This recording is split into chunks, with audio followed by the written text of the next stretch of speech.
अध्यक्ष थे, जो ड्राफ्टिंग कमेटी बनी है ना। और जैसा कि आप जानते हैं हमारा संविधान 2 वर्ष 11 माह 18 दिन में बन करके तैयार हुआ। संविधान को बनाना, इतने बड़े देश के लिए संविधान को बनाना एक बहुत चुनौतीपूर्ण कार्य था, लेकिन डॉक्टर बाबा साहब भीमराव अंबेडकर जी के अथक परिश्रम से हमारा संविधान 2 वर्ष 11 माह 18 दिन में बन करके तैयार हुआ। और उसमें डॉक्टर संविधान को बनाने में बहुत से लोगों की बहुत महत्वपूर्ण भूमिका थी, लेकिन डॉक्टर बाबा साहब भीमराव अंबेडकर जी की उसमें एक अलग ही सबसे महत्वपूर्ण भूमिका थी, क्योंकि वो प्रारूप समिति के अध्यक्ष थे और संविधान का प्रारूप तैयार करना काफी चुनौतीपूर्ण कार्य था। ठीक है, डॉक्टर बाबा साहब भीमराव अंबेडकर जी का जन्म एक साधारण परिवार में हुआ था। उन्हें बचपन से ही बहुत सारी चुनौतियों का सामना करना पड़ा। उन्होंने बहुत सारी चुनौतियों का सामना करके शिक्षा ग्रहण की, और शिक्षा उन्होंने कितनी ग्रहण की, ऐसा माना जाता है कि अगर देखा जाए उन्होंने जितनी डिग्रियां हासिल की थी, जितनी तरह की उन्होंने अलग अलग चीजों का अध्ययन किया था, तो एक व्यक्ति के लिए जीवन काल में ये करना बहुत मुश्किल है ना। उन्होंने शिक्षा को हासिल करने के लिए भी हार नहीं मानी, वो लगातार शिक्षा को हासिल करने के लिए प्रयास करते रहे और जीवन में आगे बढ़ते रहे। एक समय ऐसा भी आया कि जब उनके पास विदेश जाने का मौका तो था, लेकिन वहां की पढ़ाई पढ़ने के लिए आर्थिक संसाधन नहीं थे। तो उसके लिए फिर कुछ ऐसे विशिष्ट लोग थे जिन्होंने देखा कि ये लड़का बहुत प्रतिभाशाली है, तो उन्होंने उनका सहयोग किया और उनको विदेश भिजवाया, उनकी लगन के कारण, है ना। बाद में वो आगे चल करके जो है, जब वहां से विदेश से कानून की पढ़ाई पढ़ करके आए, लौट करके आए, तो उन्होंने, जब हमारा देश आजाद हुआ, संविधान लागू हो गया। संविधान कब लागू हुआ था?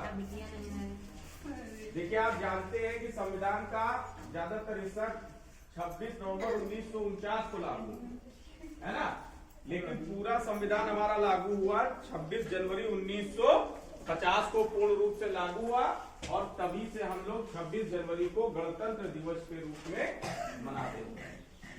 तो आजाद भारत में बाबा साहब भीमराव अंबेडकर जी पहले कानून मंत्री बने, है ना, पहले कानून मंत्री बने। ठीक है, उन्होंने एक वक्तव्य दिया जो हमको आपको सबको समझना चाहिए और उसका महत्व भी समझना चाहिए। क्या? शिक्षा शेरनी के दूध की तरह है, पियोगे तो दहाड़ना आ ही जाएगा। इसका मतलब समझ रहे हैं? इसका मतलब ये है कि अगर आप अपने जीवन में सशक्त बनना चाहते हैं और विकास करना चाहते हैं, तो उसके लिए सबसे जरूरी बात क्या है कि हम शिक्षा ग्रहण करें।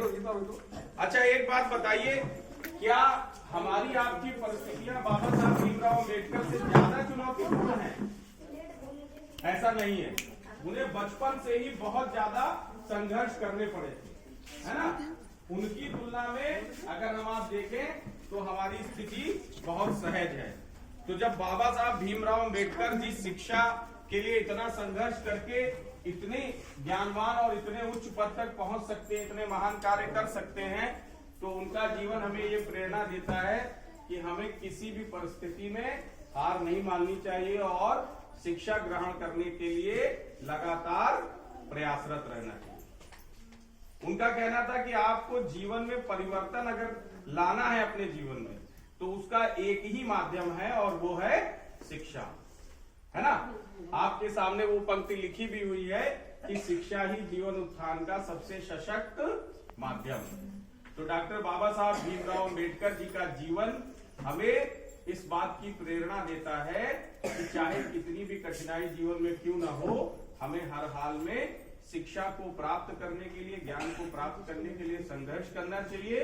और संघर्ष, और देखिए, डॉक्टर बाबा साहब भीमराव अंबेडकर जी का जीवन सिर्फ अपने जीवन में बदलाव लाने का उदाहरण नहीं है। ऐसा नहीं था कि वो सिर्फ स्वयं कामयाब हो गए। उन्होंने जो हमारे समाज के पिछड़े वंचित तबका था, उस शोषित तबका था, उसके लिए बहुत संघर्ष किया और उसके लिए जो कानून उन्होंने बनवाने में अपनी भूमिका निभाई, उसकी वजह से जो समाज का शोषित और वंचित तबका था वो जीवन की मुख्य धारा में शामिल हो पाया और धीरे धीरे उनके जीवन में भी जो है बदलाव आया। तो उन्होंने बड़े लेवल पर जो है समाज में बदलाव, धरातल पर बदलाव किया था, जो आज भी जिसकी जो है वो जारी है बदलाव, है ना। और उन्होंने बेटियों के लिए, महिलाओं के लिए भी बहुत अच्छे अच्छे कानून बनाए थे, जिसकी वजह से उनके जीवन में क्रांतिकारी परिवर्तन आया। तो बाबा साहब भीमराव अम्बेडकर जी हमारे आपके लिए एक ऐसा उदाहरण है, एक ऐसे व्यक्ति के रूप में उदाहरण है कि जिन्होंने न अपने जीवन में न सिर्फ बदलाव लाया, बल्कि एक समाज में बड़े लेवल पे उन्होंने एक बड़े स्तर पर बदलाव लाने में महत्वपूर्ण भूमिका निभाई। तो आज डॉक्टर बाबा साहब भीमराव अम्बेडकर जी की जयंती पर हम सभी उन्हें सादर नमन करते हैं, सादर प्रणाम करते हैं और साथ में ये संकल्प भी हम लेते हैं कि हम लोग बाबा साहब भीमराव अम्बेडकर जी के जीवन से सीख लेकर के उनके आदर्शों पर चलने का प्रयत्न करते रहें।